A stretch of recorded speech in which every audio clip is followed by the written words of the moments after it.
आंदोलनामध्ये महिलांना त्रास दिला हे मी कोर्टाला सांगितलंय असं मत जे आहे ते गुणरत्न सदावर्ते यांनी स्पष्ट केलंय। संविधानापेक्षा मोठं कुणीही नाही असं सुद्धा सदावर्ते म्हणतात। संविधान जे सांगतं ते सर्वांना ऐकावंच लागतं असं सुद्धा सदावर्ते म्हणतात।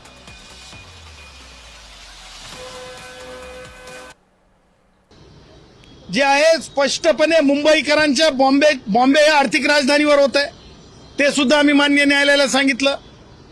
ते सांगत असताना आम्ही दाखवलं की हे आंदोलन आहे की हुल्लडबाजी आहे, हे आंदोलन आहे की हुल्लडबाजी आहे हे सुद्धा आम्ही दाखवलं।